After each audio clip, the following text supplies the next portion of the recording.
I just kind of wanted to go on YouTube and watch stuff because I'm so fucking bored.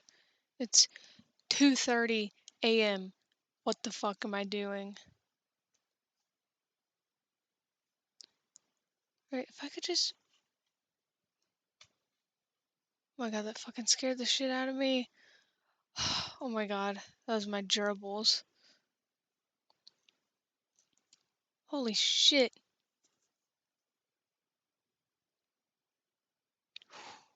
That scared the fuck out of me.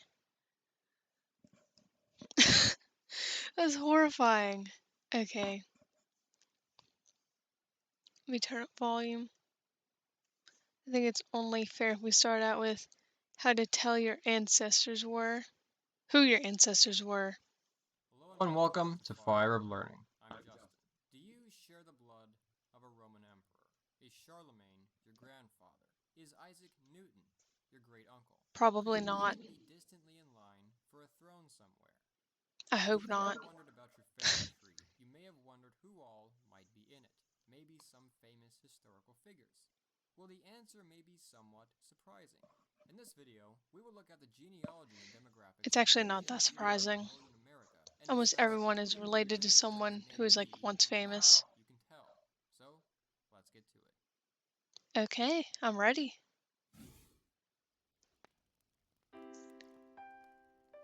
That's kind of loud.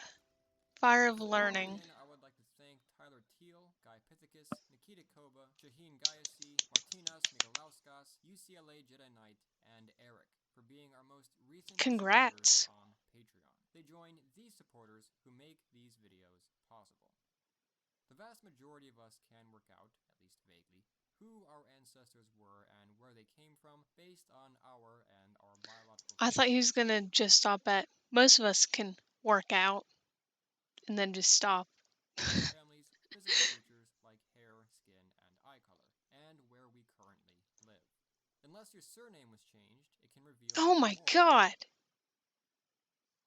That is horrifying. That fucking If face. your last name That sounds haunts German, me. then your What the ancestors hell? likely were German, or at least they came from that general area. When we research these names and use our family history and genealogical records to go back and find the names and stories of our ancestors, many people find they are fortunate enough to go back. Well, my mom actually got like a free trial of like Ancestry or some shit. And apparently, like, my ancestors are from like Austria. Much It's kind of farther cool. than they realized and find some very Almost all of our interesting ancestors things. have been I've to been fortunate the enough to UK do so though. myself. My main paternal It's what I line heard, I is guess. I French don't know if that's Canadian. true. French Canadians are a bit like Mormons. They're excellent genealogists. Mormons? Pretty well What the hell? I would never want to be compared to a fucking Mormon. kept records and able to Aren't take there you all the those way back to my people distant who go to ancestors people's who grew houses from and the spread first the word of colonized Jesus? Acadia Or all is the that way like a back to Jehovah's the mid Witness? 16th Either century, way, or I don't want to from the be man compared with the to a same Mormon last or a name as Jehovah's himself, my Witness. distant grandfather, and branch out from there. Before this, going back to medieval France, the records are hazier, but eventually I come across a prominent crusader with a very similar name to me, and a claim that there was a relation to my Alright. family, although I haven't yet confirmed this. A few What? centuries ago, I Why had did a French why did you Canadian. not confirm it? How are you so skeptical? Just because you guys have similar names, that doesn't really mean anything. But okay. Paternal grandfather who married There are an like Irish woman, and that billions of line goes about names. as far I back, mean, and it maybe turns not out it billions. There's actually billions runs of in people. Anglo-Irish nobility, which makes the famous chemist Robert Boyle my great uncle. A lot of people are I'm going to on have the side similar of the names. less able to explore, but it's mainly English, Welsh, and Irish, with a little bit of German and French Canadian as well. I'm not sure who else might be hiding in my family tree, but enough about me. How common is it to Okay. have such people as a famous scientist or crusader in your family tree? Well, Probably very likely. for the moment, though, let's consider this startling genealogical find. Almost every single president of the United States, with the exception of one or maybe two, is descended from King John of England, who lived from 1166 until Okay. 16 AD. Why Which one him? is the exemption?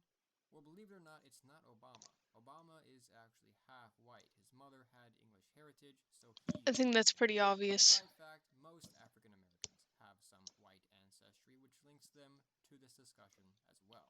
The exception was Martin Van Buren, Van Buren being a Dutch name. It's unclear if the same was true for Donald Trump, but with his Scottish heritage, there's probably a relation as well. This was the discovery of a 12-year-old girl from California. An article about it was floating around a while back, and it was actually mentioned by someone in a live stream I did recently. This is at first kind of a spooky fact. It makes us Spooky? wonder, are there just ruler genes being passed on? Well, maybe, but that's not what's going on here. It's not as incredible as it seems. As it turns out, nearly a third of all Americans, or 100 million people, may be the descendants of King John. Most That's a presidents, lot of with the people. exception of a handful, had direct recent English heritage, and obviously all except Van Buren had English ancestors somewhere in their family tree from at least the Middle Ages. So this find isn't so surprising. But how is it possible? Well, let's go back to medieval Europe. The first thing to consider here is that King John lived in the 1100s. He had 5 legitimate children and a handful of illegitimate ones. How many illegitimate children is unclear. King John is a That's bit of weird. a How do you not mystery, know if but someone's he your was definitely child? a bit of a party animal. From those 5 Oh. children, he had at least 22 grandchildren. Not all of them lived, but his illegitimate children had children as well, so he could have had 30 or so Hold grandchildren. on.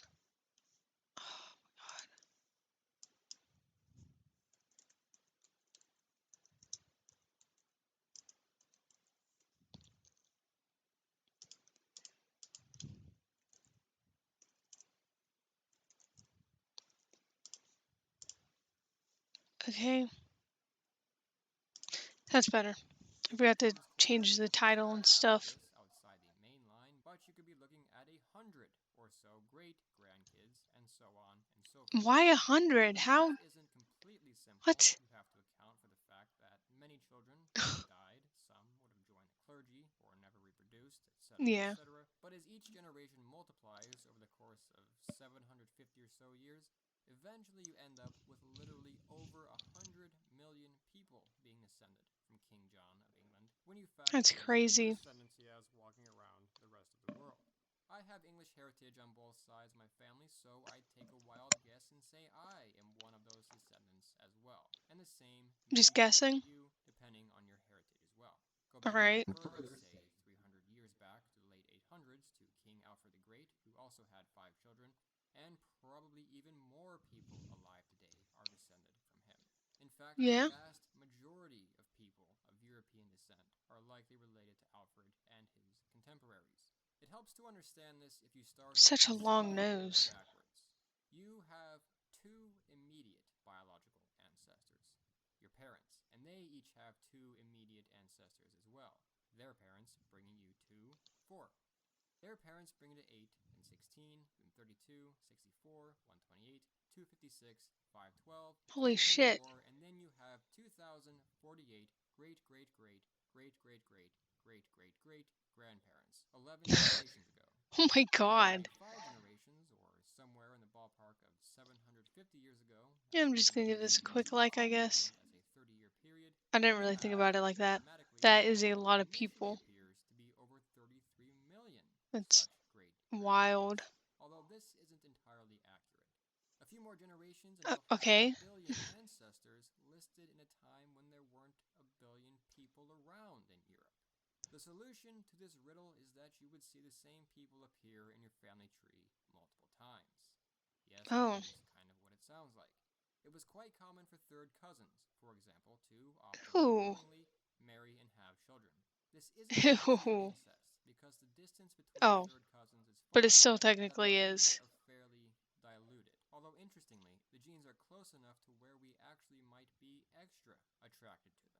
In the right What? environments, we tend to be attracted to people who have some genetic similarities to us.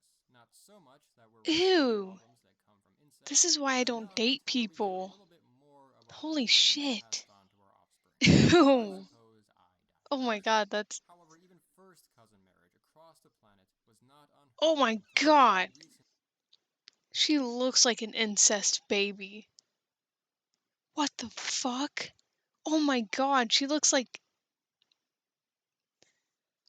okay. In the West, Just it's still I'm just gonna prevalent leave it. in other areas of the world today. As people move around, they often spread their genes. Even though medieval Europe was quite isolated and marriage within those communities was, as I said, the norm, which partially explains all the first, second, and third cousin marriage, all it would take is one Frenchman descended from Charlemagne. Ew, these paintings. Oh my god, like they're so bad at painting people back in the day. Why? Oh my god. Charlemagne to move to Looks like Poland. something from Wizard Centuries later, 101. millions of Poles are descended from Charlemagne as well. One such group, which tended to move around more than average, was the nobility. A quick glance through the history of Europe's monarchies shows Austrians marrying French kings, Germans marrying English queens, who are already from a German line to begin with, Germans on the throne of Russia, Frenchmen on the throne of Spain, and so on and so forth. Even as houses come to and fall from power, every European monarch around today is no doubt descended from Charlemagne in some way. Secondly, let's consider this.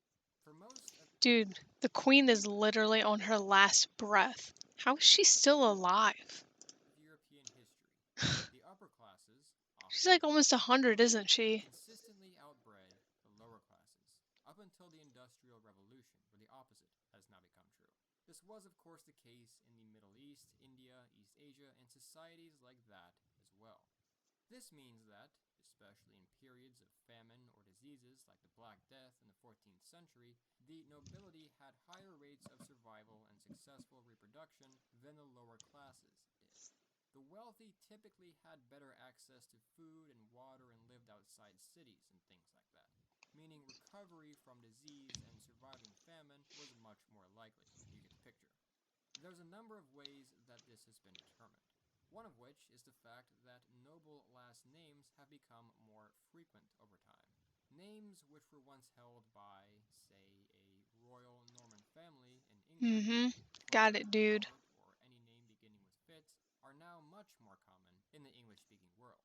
But one might think that, regardless of this, a social barrier was in place that prevented the nobility from intermingling with the lower classes, especially in the Middle Ages, so the lines must have remained diverged. There were indeed actually rules against marriage between people of different social classes at various points in history, but keep in mind, over generations, a great-grandson of a king, for example, might have a lower status of nobility. If he's the grandson of the king's youngest son out of 10 It's getting remaining kind of sons, boring.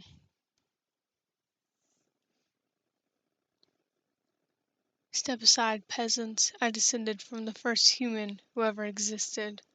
Pretty sure, like, we all did, in a way. That is a weird thing to say. Okay.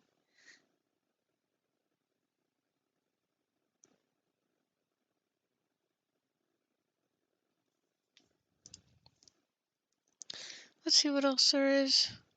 Oh yeah, the whole creep show art thing.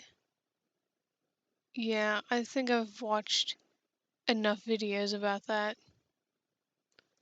Bill Cosby got away with it. I did hear that. I'm not into crystals.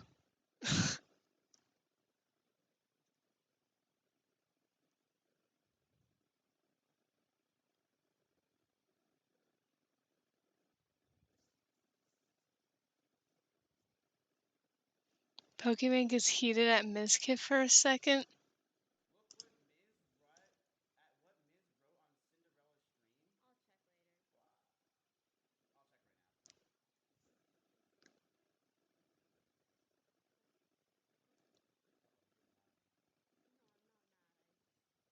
I'll check right now. Uh-oh, you're getting mad at me.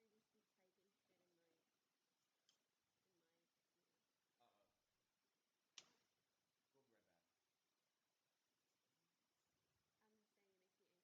We'll be right back. That's such a quiet clip.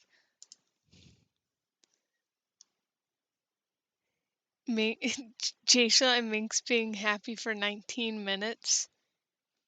Are they ever happy whenever they're around each other? Is that like a thing? I didn't know that. I didn't know that was a new thing.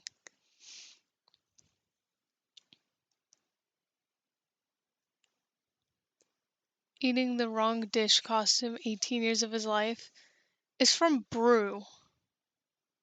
It's from, it's like another channel of the Tea Spill channel, which I'm not going to be watching.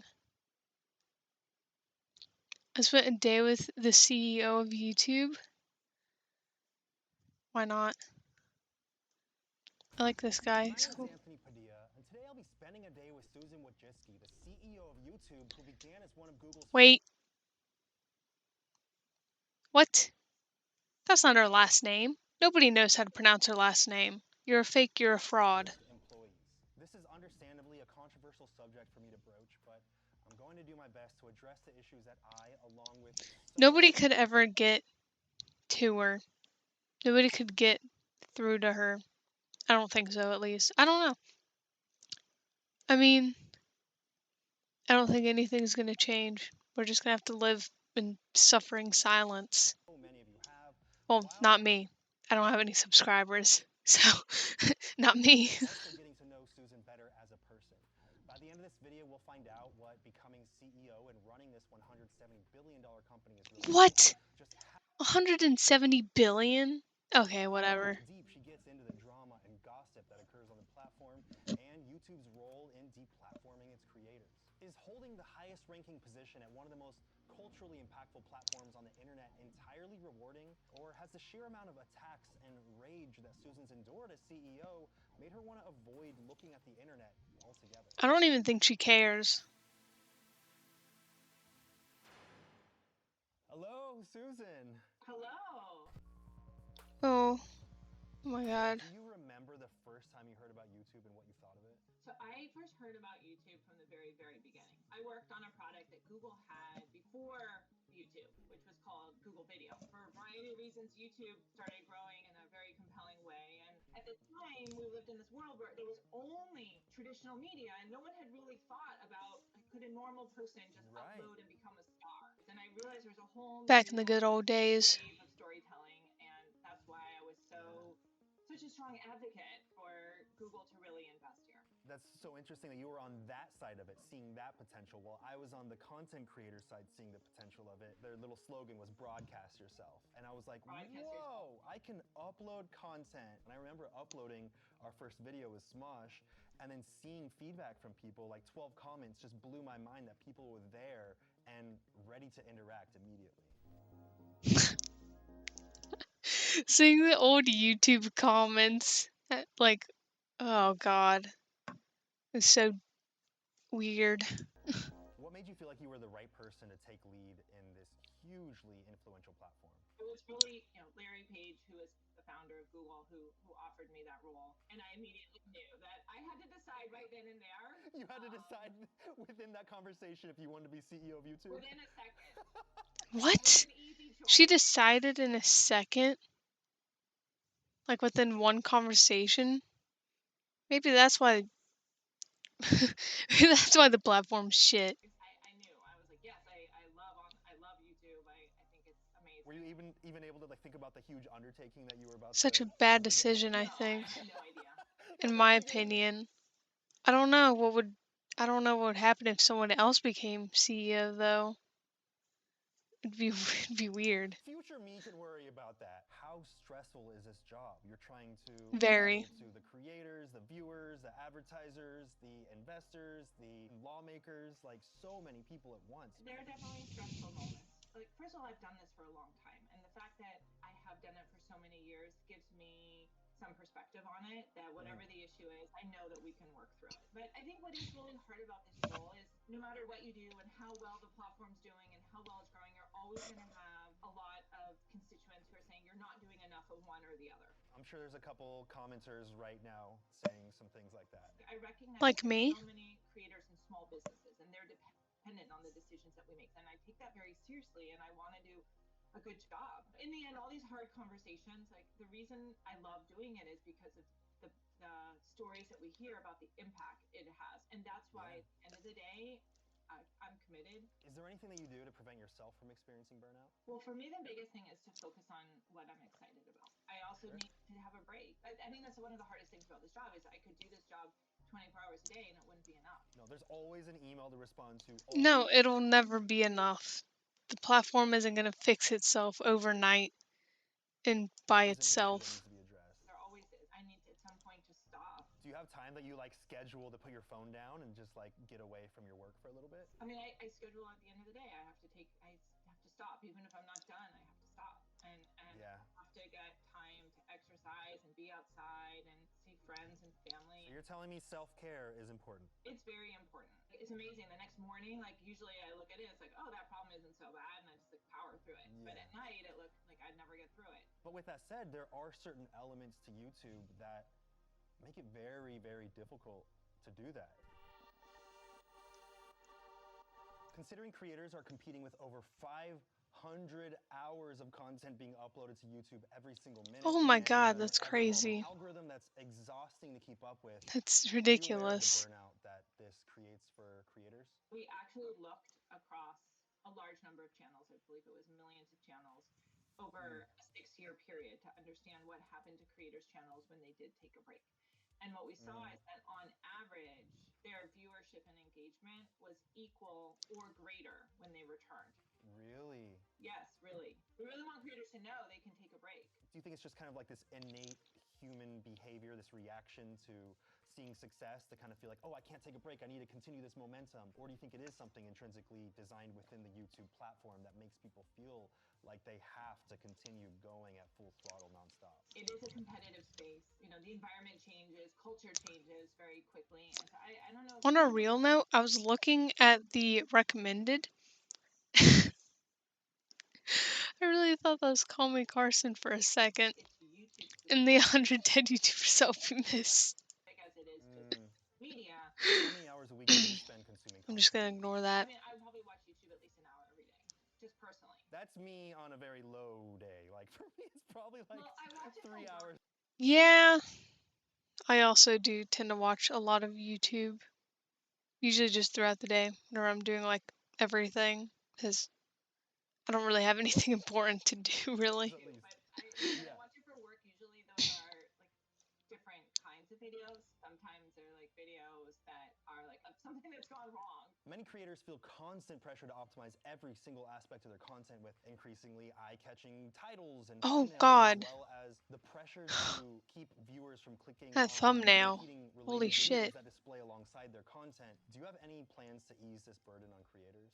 To you, it might seem like competing content, but I think to viewers, it might seem like lost options and an opportunity also to discover different creators, right? Creating content on YouTube has obviously like changed my life for the better. I would not be who I am today without YouTube. But then again, you know, someone might ask me about like the struggles, what's it like creating content on YouTube? I can say something like, imagine that you're in a work environment that doesn't always lay out clear guidelines for what's rewarded and abruptly changes those guidelines and expectations and puts the onus on you to interpret your own performance metrics in order to succeed. What kind of impact on an employee's work and general well-being do you think this creates?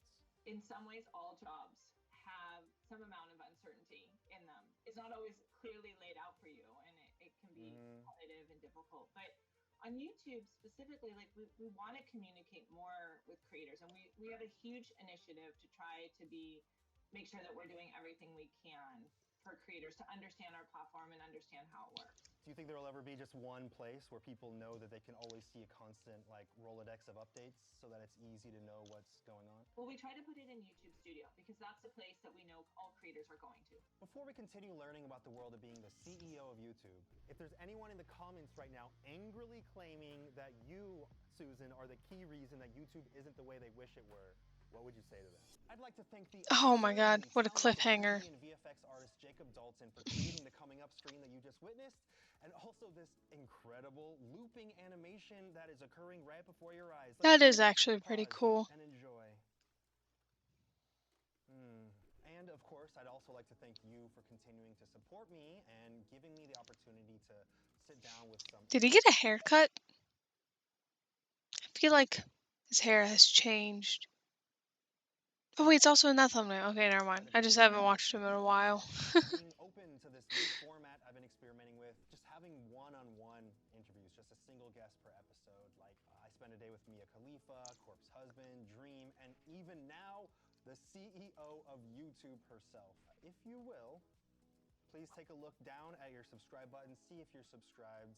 A lot of people, most people who watch these episodes aren't subscribed and they might not even know it at all. So make sure to click that subscribe button if you don't want to miss the upcoming episodes that I have planned on bipolar disorder and one I have with some of the most legendary OG Minecrafters on the Oh, channel. that would be a Now, fun if you one will, of being the to CEO of watch. YouTube. OG Minecrafters. Sounds kind of Do you cringe, keep but up to still, date with I'd any watch it. drama or gossip that goes on YouTube? Of course she does. I do. Like the petty do. stuff, or Yep. like It's what part kind of of my level? job in a sense to know what's Yeah. happening on YouTube. And how much does this drama affect your job and the decisions that you make behind the scenes? When there is drama, I want to make sure that I'm aware of it. Generally understand what's going on, and is this something that This is basically like YouTube is basically a school. Susan is the teacher. That's how I feel whenever she watches whenever she says that she watches drama. Usually it's really petty though. we need to Unlike some of the recent stuff. It's a bit more serious.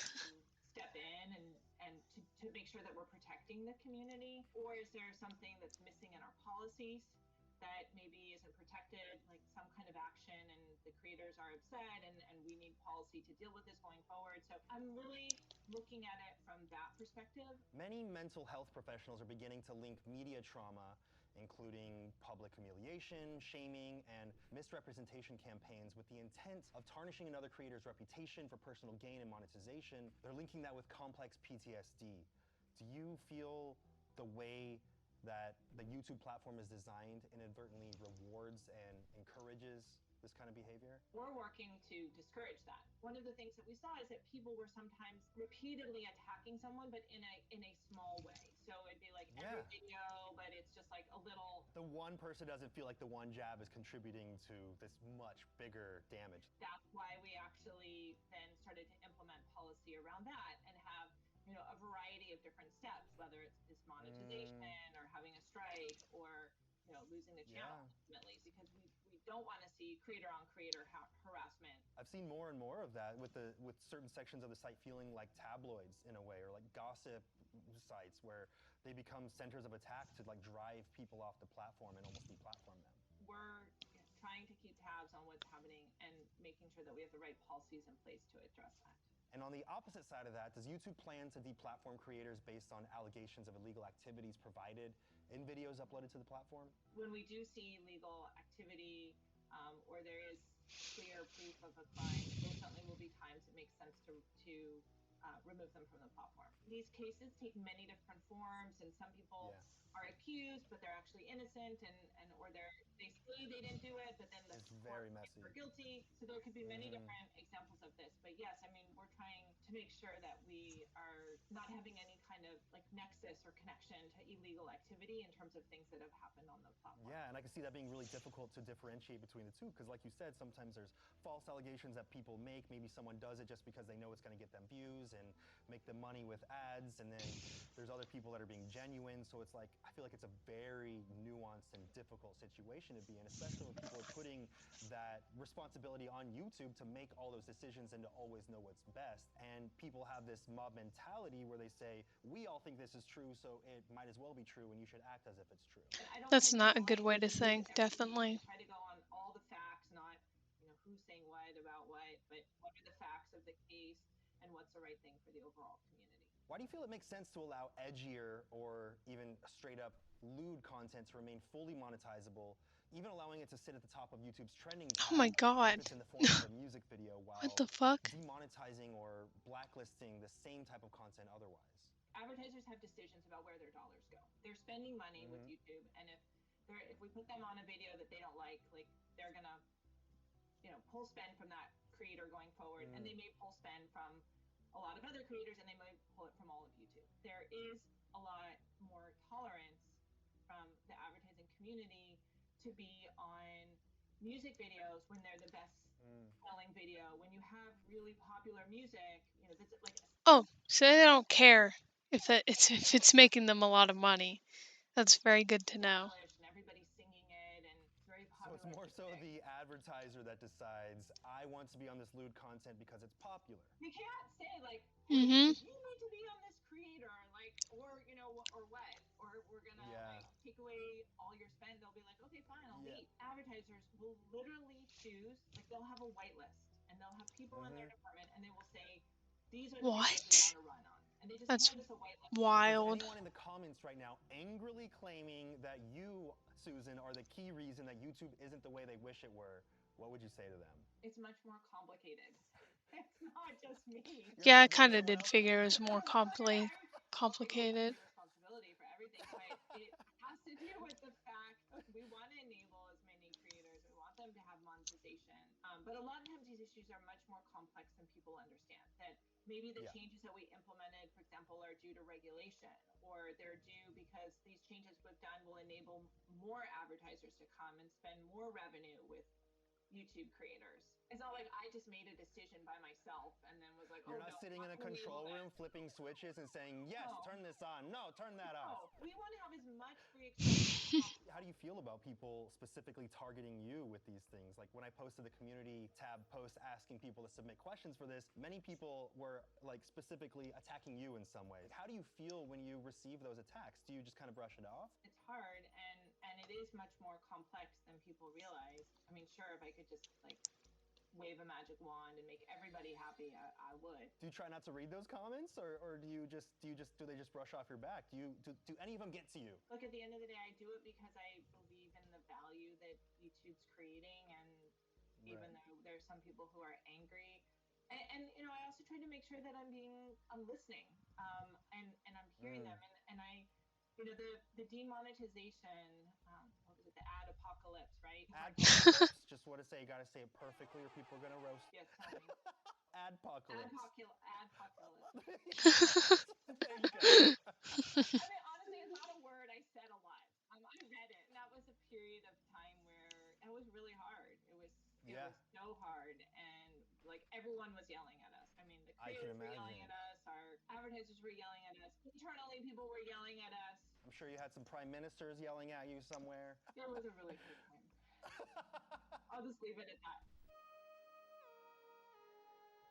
When you reflect as your time as CEO, what do you think you're most proud of? I mean, I'm proud overall that the platform has enabled so many people to tell their story and to have careers in Oh my god, I streaming recognize and like all digital those media. people. You know that the community is the foundation for the entire platform. So it sounds to me like you're wanting to constantly I hear this do. I feedback and that you definitely do. appreciate And it. I watch videos where people are complaining about YouTube. I read the comments.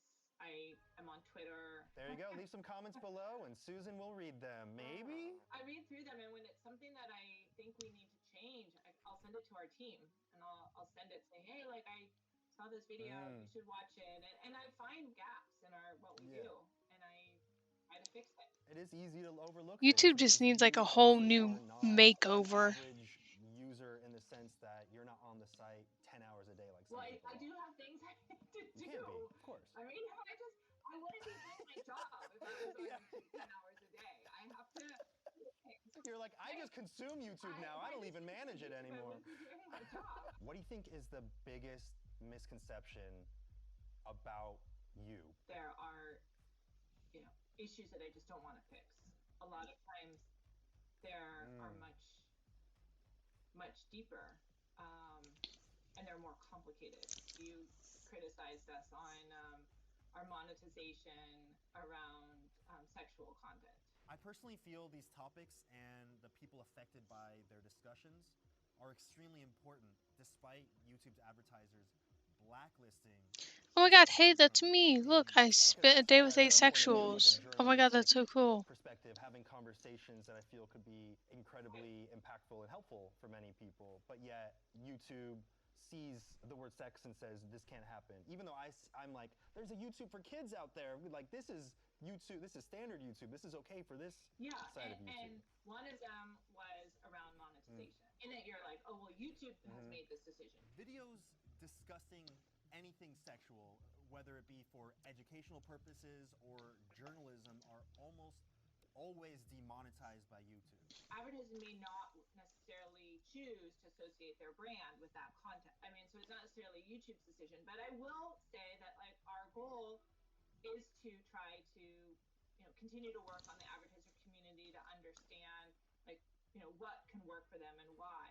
And then in that video, you also said that we will like not distribute it, like in search and recommendations. Recommend or push it, distribute it. And that's actually a common That video misperception. did, yes. People always will say that, oh, like it got demonetized and we suppressed it in some way in the, recommendations and stuff. But what happens is if there's content that is maybe edgier or more adult in themes, then we also have to.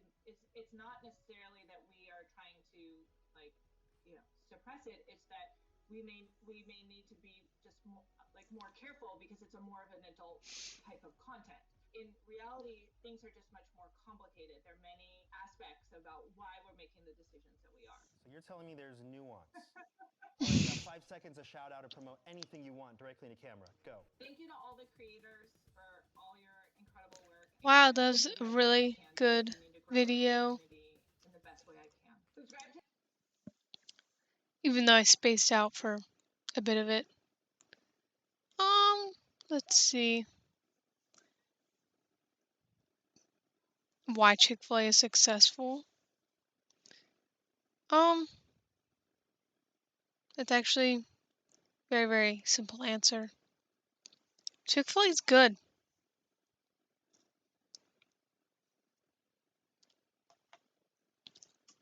How my daughter passed. Oh, what? There's no way I'm gonna watch that. Schlatt's drinking problem. I've started drinking a lot. If you could believe that, guys. I've started drinking a lot, and I love me. I'm not surprised. Yeah, some root beer schnapps. Tastes like root beer, but it's actually. Oh, sorry, I hit the mic. And it gets you fucked up. You were also trying out the peanut butter whiskey. What was that Yeah, I called? was trying out peanut butter. Ew! Peanut butter whiskey? What? That is disgusting. You take a shot of it, it tastes like peanut butter. Who would have thought? Hey everybody, I've just given up on working on my addiction. It's who I am now. But speaking of childhood animals, one thing I just remembered when you said that, Charlie, of Schnappy, is every child, we always, at least the vast majority of them, they always just say, they put a Y at the end of whatever color or shape or like if it was a lab, you just call it Labby or something like that. Kitty, doggy. Did you guys have anything like that when you were kids? Yeah, pussy. You named. You're gonna have to elaborate on that.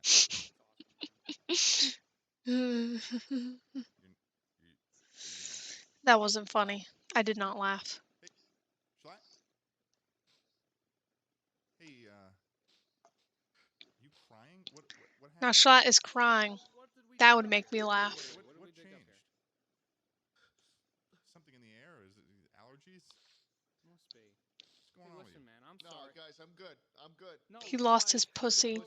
Pussy was really important to you, man. Sounds like pussy was a very, very important. Happy part of Pride your life. Month. Sounds like pussy was really, really special.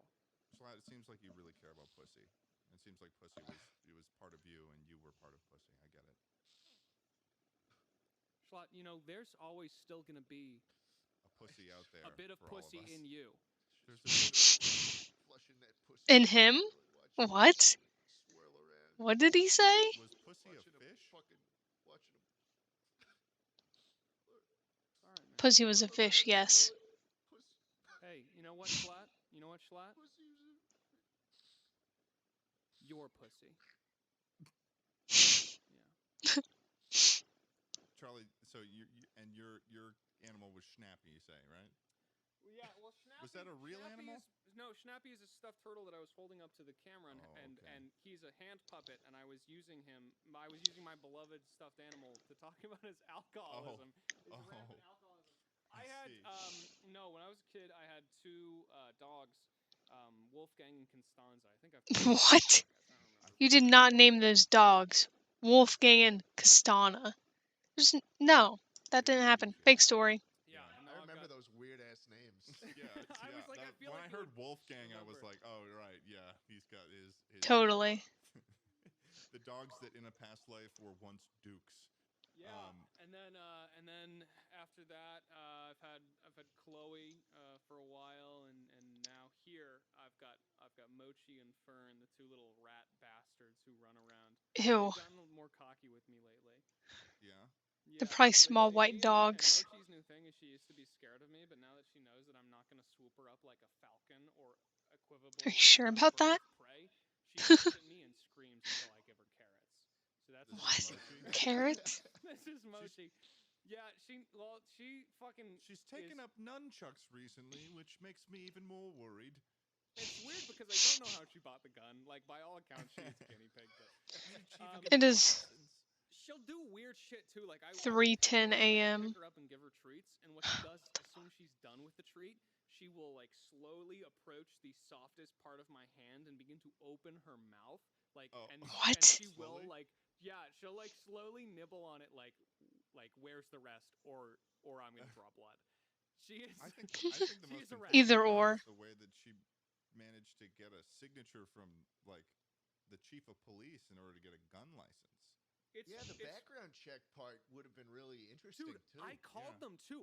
She's got them in her fucking pocket. I don't know where she gets all the money from. What does Moist Critical do with his dildos? So I'd like to one know of the that. things that I see on your channel is dildos. Dildos seem to be a theme. I'd like to know about the dildos because they're sort of I'd like to know about them. Tell me Me about too. the dildos. Moby? Yeah, so Adam and Moby Eve Huge? was a sponsor of mine. They reached out one time because I had bought an alien vagina at a place called Todd, and I was like, well, how strong can this be, right? So I started breaking things with it for a video. Right. And they reached out and they're like, hey, do you want to do some of that with our shit? And I was like, yeah, for sure. So they sent me just a big box of toys, and I was like, fuck, you know? What? I've gotten to the point where I've got That's how it happened? which my dad turned That's into a car. strange. Moby Huges? Yeah, they're 3 feet, 70 pounds a penis. It's really. What the hell? One, to be honest, Slat. Like they're a good collector's Well, item. listen. I'm in the middle of moving. I gotta find a house, and then I have to look. It's entirely like barren. Yeah, right. Yeah. I have nothing yet. Is he moving again? Did he just say he was moving? This was June 18th. There's what? Once I get into a house that I'm going to be in for a very long time. What? He's moving again? Did he move into his in with someone else? I thought he just had a roommate that he was gonna fucking live with. That's when we can start. Yeah, you could really frame yourself nicely in there with 4 to 6 3-foot dildos. I would like a Moby Huge. I gotta say, I would enjoy a Moby Huge. Oh Perhaps yeah, I can set you of up. dildos. Oh, thank you. Yeah, I would enjoy being set up with one. They're great. Question: Have you haven't used? I've never even tried a fleshlight. Really? Yeah. I usually What? Use the Moby Huge. So like for the Moby Huge, like my dad turned one into a car, which is a big thing. He turned one into a car? This man lives a crazy life, I'll tell you that. Another thing we do with it is like kind of the Olympics. So Devin The Olympics. our wrestling champ, he came over to like train with the Moby Huge. And then sometimes we took it to a gun range actually recently and shot it with shotgun.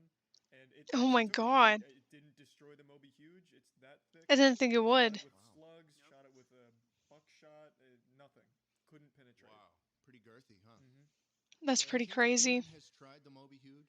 I keep getting like all kinds of false reports from people in my chat. They're like, Charlie, check out this video. She used the Moby Huge, and I'll click on it. It's not the Moby Huge. It's like the Great American Challenge.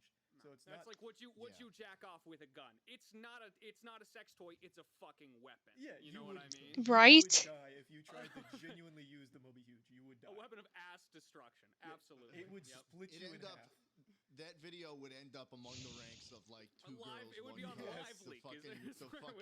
One man, one jar. Everybody would know if someone used the Moby Huge. It'd be everywhere. It'd like actually be a thing. The classics. Along the lines of one man, one jar. there would be blood. Oh. Yeah, I mean, it's 3 feet tall. It's like it's anything that big, you know. Yeah, so that's it's like actually as wide as like an average human. I would assume it's pretty fucking wide too. Put it though, Moby huge. Like they didn't even. Oh, I get it. Who's Moby? Why did they just call him? Yeah. Moby. Oh, I get it. Moby. Yeah. Yeah. Yeah, it's for the thinking man. Yeah, I was like, why did they just call it Moby? Oh, yeah, no, that would be. I suppose right. It's almost like implicitly it already. Yeah. They're not dumb over there. They know what they're doing. No, yeah, they do. God. Right. They're definitely not dumb. Or this one goes to you, Adam and Eve. Is it from Adam and Eve? The Moby Huge isn't. That actually comes from a place called Mastercock.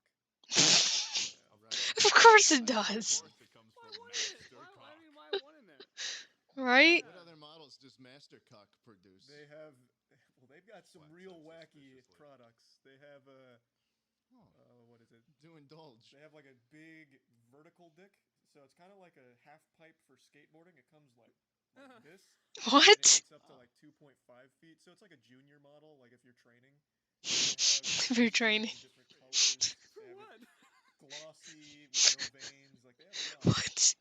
Glossy with no veins. Yeah, it's Sorry, like what's this? That's not fun. Yeah, exactly. Yeah. That's like the fucking Terminator from T2. That's right. The Terminator. It's not real unless it has the veins. This is heresy. Exactly. I'd never buy I would be more scared if instead of like that, because that I remember the Terminator. I accidentally saw a scene from it when I was a kid, like the liquid one where he like turns his hand into a knife. I have him. You have him? Oh my God! What? He's right. What? There. He's right there. There he is. What? Why does he have that? Who watches Terminator? Figure with interchangeable heads and hands. Yep, except the and Master guns. Cock He's version got guns fully, too. fully He's got creates guns. a 2-foot-long vertical dick on his forearm. Yeah, I don't know when this was produced. Horrifying. Wow. I don't know when this was produced. That looks old. It's just fantastic. That looks so fucking old. We thrifted this. Why do you have we that? saw this sitting in a thrift store, and we just picked it up, and it's in perfect quality. It looks good. The movie came out in '82, I'm pretty sure. Yeah, William Osmond has a action figure of George W. Bush. What? That's so random. Pilot. Wow. I think that there was like something they released in like 2001 or something, some sort of patriotic sort of like we're going to Iraq kind of thing. And here's a fun way to loop it all together. I remember like back in, I don't know if it was 2014 or something, there was that, you guys remember the head of state, that one where it was Obama's face on the big dildo? What? No, I haven't. I don't think I've ever. That's weird. In the chat here. Oh well, this is gonna be an exciting poll for you here. Let's put this right in the general chat so everyone can see this. There he is. Wow. You never seen that? What? Wow, that is something special there. Just for you audio listeners. Ted, what do we do with the audio listeners? Audio listeners, love you to death. There is a. That, okay. Fuck. Obama cock being shown. So there's two big nuts connected to a shaft that kind of, at the tip of it, it becomes a suit, and at the top of the suit, there's the face of There he is. The veins are Obama. so powerful and complicated that they managed to be contorted to represent the lining of a very nicely tailored suit. There he is, Barack Obama. What the fuck? Charlie, you run a series on your channel called Moist Meter. How long have you been running that for? About 5 years. We started with 5? Abomination Mass Effect. Jesus. Oh. Is that where it started? I didn't even realize. That's when it started. That game was so bad, we started a review series just to make it a low score. That was the last time. Wow, a shitty video game turned into a 5-year series. Yep. Well, they have the legendary. They remastered, I believe. Yeah. But I wanted to play it. What's like the highest score that something's gotten on Moist Meter? There's been a few 95s. So like Parasite for movies has a 95. I thought that movie slapped. That movie was really good. Yeah. That was really good. I saw that you'd given Invincible a very very good score. God, my feet are getting all warm and tingly. Getting real tired. I think I gave that a 95 as well. I think that's a must watch. Like I think that's 3:19 a.m. I have this in my notes. I just put in like Invincible dash love it question mark. Hold on, don't spoil it. I've started watching it with Connor, and I haven't finished it yet. We're 2 episodes in. I mean, if you're at least 1 episode in, then you get it. I have never seen anyone watch the first episode like fully through and be like, "Yeah, I don't want to. Like, I'm not just immediately hooked and going to do this all tonight." Yeah. So good. Yeah, it was a little. I was a little confused at the end. Have you seen really? Have you seen the show The Boys, Schlapp? No, I've heard great things about The Boys too, though. Did you give The Boys a rating on Moist Meter? Yep, that one I believe was a 90. I actually think Invincible is a little bit better than The Boys, but The Boys is super good. I agree. Totally agree. I think Invincible did a lot better job of like fleshing out all the characters. Yeah. I've never heard of any of these shows or movies. They made the characters more complicated than what you would expect. Oh. You're gonna be a Bakuganer when I. Whoops, I didn't mean to click on that. Yeah, I'm getting real tired. I'm gonna go to bed and then edit videos in the morning. I don't know if I'll stream, but if I do, I'll tweet about it. So follow my Twitter, I guess, and Instagram. I'm pretty cool there. So goodbye. Good night.